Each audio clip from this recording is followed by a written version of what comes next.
Welcome, everybody. Joe with ECRM here, and I have with me Mark, Gina, and Mimi from Herbally Yours, and they were a supplier participant in our recent virtual contract manufacturing session. And what we're going to touch on today is the awesome setup that they had and the presentations that they did. We're going to go into details on what they did behind the scenes to get it all ready. But before we get started, can you guys each introduce yourselves, your role in the company, and then one of you just give an overview of what Herbally Yours does? Hi, my name is Gina Benninger. I am the Director of Sales for Herbally Yours, and I've been with the company for 8 years, but in the industry for 24. And I'm Mimi with Herbally Yours. I'm the president and co-founder. I've been doing Herbally Yours for 27 years right out of college. Hi, my name is Mark, and I'm in charge of financing and marketing. So I take responsibility for all the little quirky details that you saw last week. And you paid for everything. Yeah. Excellent. That was a good one. All right, so Mimi, you want to give an overview of what the company does, what your special areas are?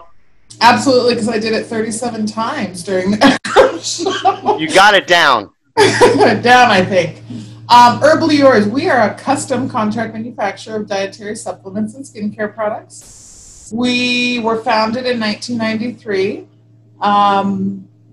We do liquids, powders, capsules. We have a facility dedicated to doing CBD products, and everything that we do is a custom contract formula. Registered with the FDA and inspected by the FDA, NSF certified, organic, kosher, halal, and all those other things people can think of, we can get it done. So over the past few months, right, with the pandemic, how has that impacted both your business, the business of your customers, as well as just your day-to-day, way of doing things? Let's hear what Gina has to say on that. So for me, I think that our industry has actually thrived during this pandemic because the consumer is now looking for products to help them stay well, and preventative, natural options are something that they can easily get during this time. As a procurement manager, however, the pandemic has proven to be a struggle because of supply chain issues. So we're seeing a lot of growth in a very short period of time. Yeah, that creates a lot of delays in delivery, a lot of delays in shipping. And when people are creating new products, they're super excited, and we're excited to make it for them.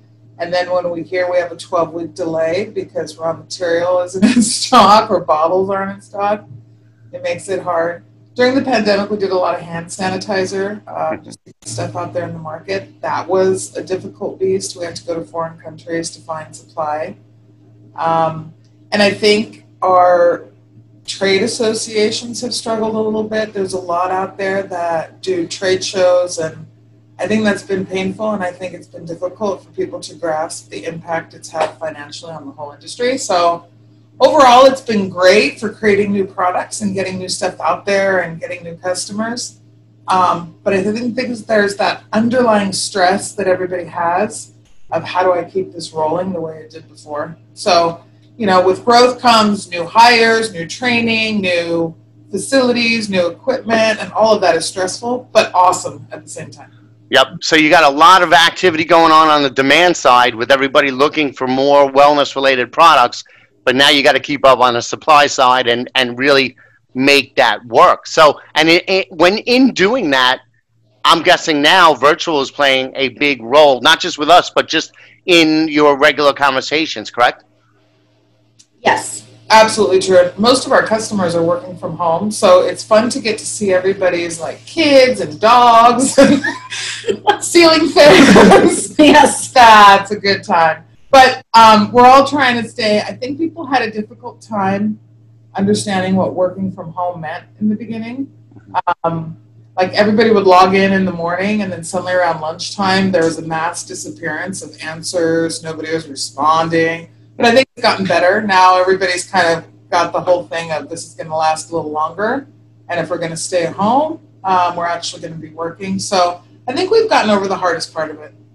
Yeah, you know what? I've been working from home for the past 6 years. So I think what's one of the things that's important is you need to kind of establish a routine, you know, and boundaries. So it's like when you're working, but it's too easy to put in a 13-hour day, you know. So it's just you set that routine, and that kind of keeps things on track. Routines for communications, routines for, you know, just how you break up your day, because and then there's a lot of distractions that a lot of people, I mean, I'm here by myself, but for a lot of people that's not the case. They have kids, they have pets, they have, you know, cats, which inevitably love making an appearance on virtual meetings. I've seen so many tales. Like dogs are one thing. Dogs make a lot of noise, but cats love jumping right in front of the camera. I don't know if you've noticed that. I've seen that too. I have seen that. One of my colleagues, actually, or not my colleague, one of our vendors, actually, her cat walked right across the screen, and she was busting out laughing because, yeah, you just see the whole cat, like, yeah. and tail and right on the face, the tail. exactly. Yeah, I've seen that multiple times. So now you've come to our sessions in person before, right? I have. You have, okay. So you have some experience with that. What were your thoughts when we first started telling everybody about the virtual sessions? You know, when you first heard of it, what were your initial thoughts? My initial thoughts were, I wonder how this is going to work, and if people are going to take it seriously. Like, is it worth the investment to be there and then half the people not show up, or I don't know. That was our first concern with Aaron, is are there enough people signed up to do it? Yeah, I mean, that's something that was very common, especially in the beginning. Before, I mean, now we're 25,000 meetings in. But in the beginning, it was a new thing. It's like, well, what's going to happen is this. Plus, you have, you know, people were using Teams or using Zoom for other things or their own meetings. You know, it's not always the best experience. There's no support, you know, immediate support. So that, you know, they're a little leery going in. But then once, you know, they check out the platform and start doing the prep work, that changes. You know, it was like, what was your experience once? You know, I know you worked very closely with Erin. Can you talk a little bit about how you guys got ready and set up for the session with Erin beforehand? I'll start and I'll let Marco jump in. But Erin was awesome. She was always available. She would turn it on just so we could practice in front of the camera amongst ourselves without any figuring out the size of the screen. That was a big deal for us because we wanted to present it. That took hours upon hours of reconfiguring. And once we decided we're going to do it and whatever happens, happens, and whoever we meet with, it was really, how do we present ourselves like we do at a trade show on camera? And at trade shows, our booths are really comforting. They're really inviting. We have a bunch of samples that we pass out. We have music and lighting and flowers, and we really want to create an atmosphere like somebody's coming into our office and they're comfortable to talk. Anybody they speak to is experienced and can answer their questions. So we put 200% effort into a trade show when we go to one. And we weren't sure how to translate that to an online platform.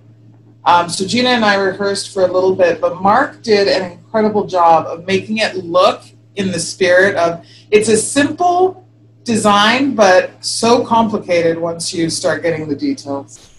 Yes, and Mark, before you go, I think you brought up a really awesome point that I think is important for people to really take into consideration, and I've actually done videos about this, is that when you're in a virtual setting, your whole real estate is this box. Right. Anything that's not in that box does not exist for the person on the other side of the screen. Exactly. But if you make a good use of that box, you can make it feel like they're in the room with you.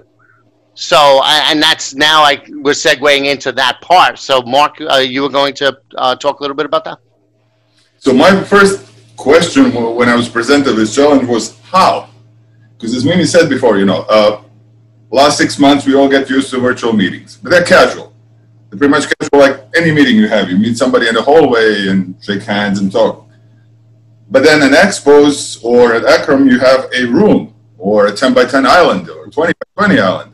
And that is your company. That's what presents your company. It's no longer you who are sitting in front of a person, standing in front of a person and talking. It's the whole company you need to present.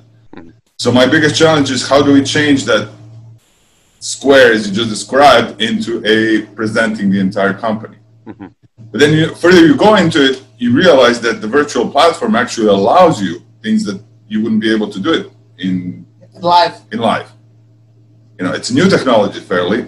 We had it for a decade, but it has never been used to this extent that it is in 2020. So yep. Welcome change. Lighting was a big challenge. Like the shift of the light over the day. How was he going to control that? How did he make sure that the sound was just right? Mm-hmm. Did we give an option of people to see about us without actually watching, you know, giving them a brochure or watching a video or, and that was kind of genius, putting a little projection of a video behind us so that people could see. Yes. No, I like that. What I'm going to do is I'm going to pull up that picture. I'm going to share my screen and pull up. All right. So here I've pulled up an image of what your setup looked like. Can you walk us through all of these different gadgets and you see the behind the table, you see the video on there. So maybe start from the left where you have that projector or overall, like what were you looking? So you wanted to bring the in-person experience to the virtual meeting, right? So all of this equipment, some of it I know what it is, some of it I'm unfamiliar with it. So walk us through it. So actually what we started with was that red microphone you see in the middle between the chairs.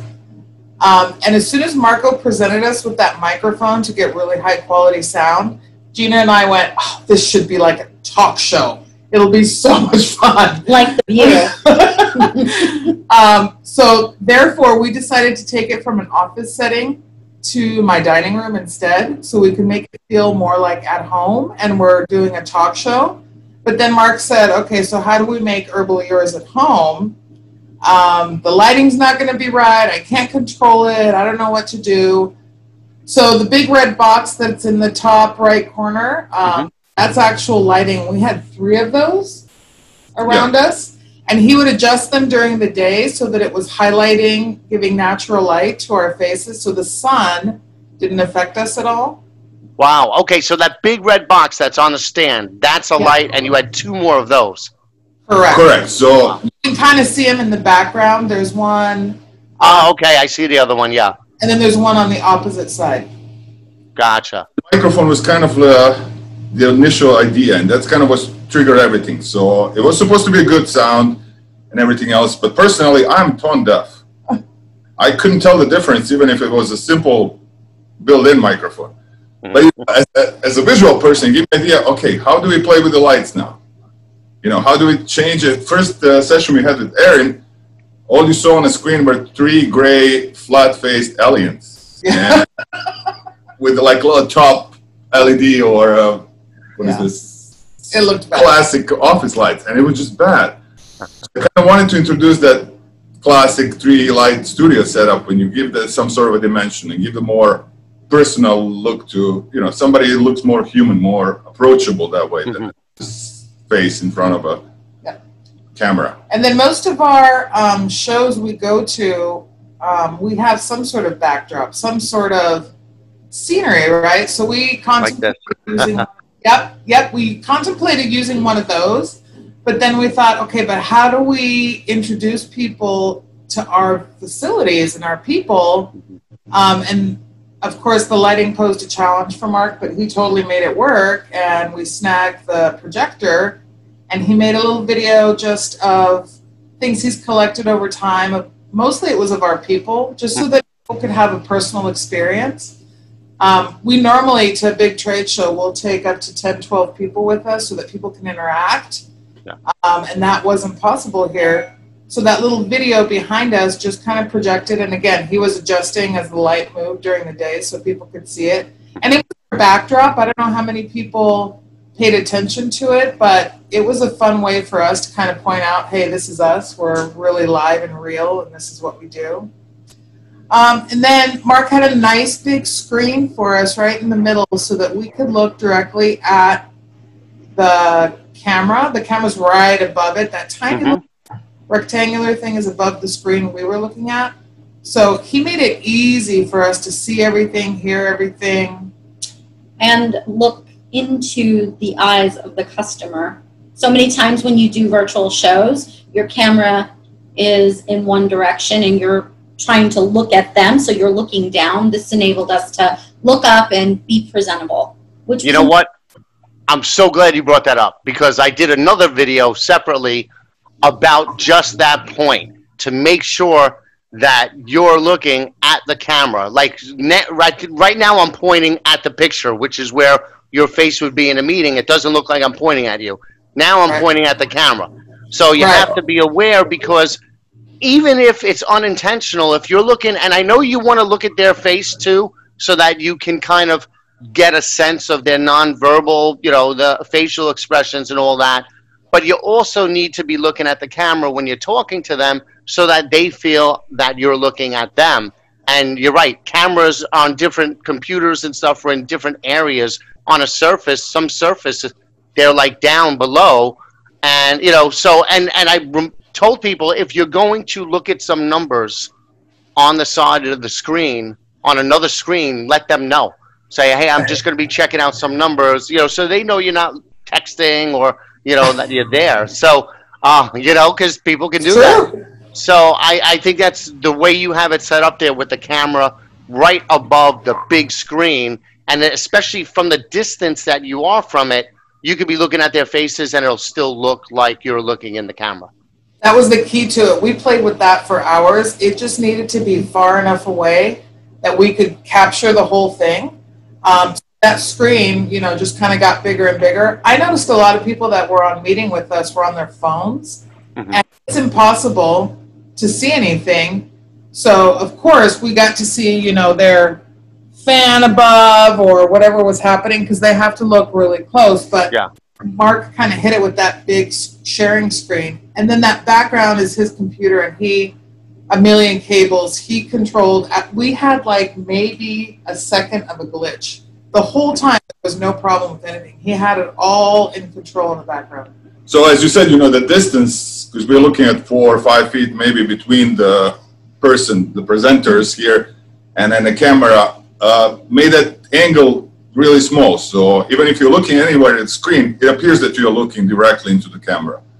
And then my second screen that I was not visible at the camera is the one that had all those unnecessary technical things running, you know, like network speeds, microphone levels, the projector and all of those. So they were not distracted by that. They had the presentation, the customer, and themselves on the screen. They were never able to see the rest of the things going on behind, because it would just simply distract them. So there was no reason for that. No, yeah, Marco was really great in the background. He kept us on time, on schedule. He made sure the network was awesome. He made it so easy for us to just have a talk show. It was really nice. And I didn't burn the house. Which Gotcha. Cool. No, so that was great, and you know, I think it's really important to. And I've seen a few other suppliers. They didn't do something like you did, but what they would do is, again, having multiple people, so you have somebody kind of managing those things, maybe somebody taking notes on the platform, and then, you know, somebody behind the scenes, maybe one camera pointing at products, and then the other one's pointing at them. So both of them and their products can be on the screen at the same time. And that's one of the things you could do with virtual, no matter where they are, is kind of, you know, you could have multiple. I mean, we've stress tested this up to 20 people or more than 20 people at once, and it works no problem, you know. So, cool. So now, what about your experience using the platform itself and the tools and all of that?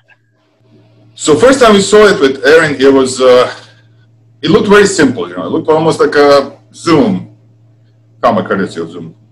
But then, more you look at it and more you learn, it had useful tools on the side. The timer, especially with the blinking red, 2 minutes warning or whatever it was, seconds, was great. The little notes on the side, you know, yeah, it would be a little distracting if you type on it, but it's good to, I could type to them messages. Yep. Hey, you know, move your bottle, it's blocking your view, or like, you know, simple stuff. My only kind of concern was that according to the number of participants, the size of format of the video would change. Mm-hmm. Yeah, so from this normal TV, you would have something very narrow, and then you That's would okay. Yes, they can double click. It starts off narrow, but you double click and it'll go up to a wider screen. So on their end, while you were doing that, if they double clicked, yeah, it would go to the full thing. Okay. You know, in the beginning, we were kind of annoyed, like, oh, it's too simple. It doesn't allow us to run a video on the side and a presentation. But then later on, during the ECRM, you realize, oh, that's good. Yeah. Some things on the screen nobody would be able to follow. The whole idea is you can just spit on it and put on it. It would be impossible. So it was simple. It was easy to use. You had the ability, you know, quickly to switch from this very complicated setup to your phone in case something goes wrong. I liked it. I loved it. Yeah, I thought it was great. I think you guys have done a really great job of putting this together. Well, thank you. Thank you. I think the other part, what you mentioned before, is the people behind it, right? You have Erin, and not only that, but we have a team of people watching a dashboard of all the meetings that are happening. And if a red flag goes up, if somebody hits that customer support, they will jump in there within seconds. And sometimes they'll jump in before you even hit customer support. If they're observing a meeting and they hear that the sound is off, they'll jump in and say, hey, I hear your sound's a little, you know, or you're getting feedback, you might want to turn off this device, or, you know. So, and you know what, I think that's key, because you have hundreds of computers and hundreds of Wi-Fi being used at the same time. You're going to get a hiccup somewhere. As you know, it's how fast you address it. That's what's really key. So the people behind it, I think, is really important. So impressive. We had only 2 glitches. Actually, it wasn't even glitches. On one of them, I guess the person was running late, but somebody jumped in and said, hey, we're going to go figure out what's going on. And then the second time, it was something similar, but you guys jumped in before we even asked. Out of all 37 of them, that was it. Oh, that's great. That's great. And, you know, we do use a lot of bandwidth. We've, you know, we work with the provider to get extra bandwidth to accommodate everything. So, you know, that's the main thing. And what's cool is now you can also put slides in there. You can upload slides. Video, I think you can't play in the system. So the way you guys did it was great, because in order to keep it web-based, because we need to accommodate everybody, and a lot of retailers cannot use Zoom after all the Zoom bombings that happen and all that. So in order to keep it completely web-based, you can't have that functionality. You could share your screen, another screen, and watch a video, show them a video on a separate screen, but we want to try to keep everybody on that platform. So now some cool things that we're actually putting in, we're going to have networking. We're going to have a lounge where everybody can just come in and hang out during their meetings, during their breaks. We're going to have a company hangout, so that, remember, Mark, when you were just saying you communicated via notes? Well, during your breaks, if you were in separate places, you could all gather together in the company hangout. Cool. Yeah, it's going to be private. Cool. We're going to have roundtables. So, you know, the thought interaction pod discussions, we're going to have moderated casual roundtables, 5 at a time, and different topics, so you could jump into those.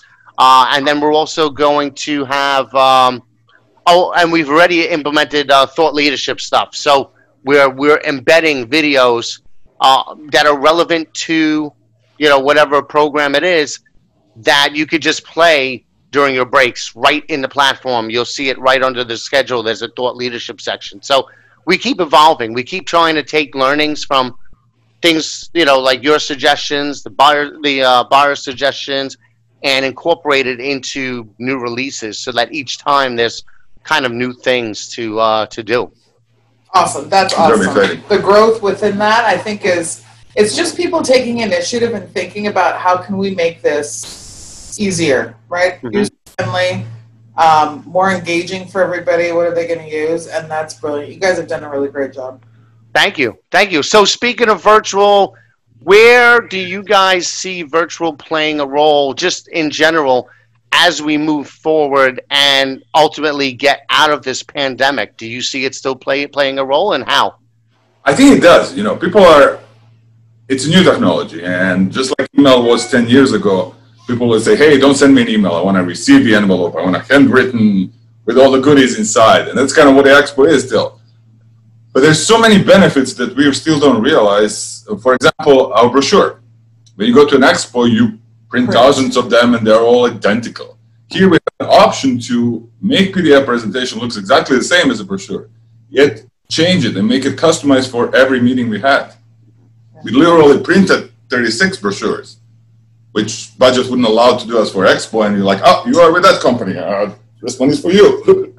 And people are still thinking like, oh yeah, but it's impersonal. I want to meet somebody. Yeah, there's things that happen after the show when we all get to know each other better. But to me, this was the first time opportunity that somebody I knew in a little polo shirt with company logo or three-piece suit, now I get to talk to them in their living rooms.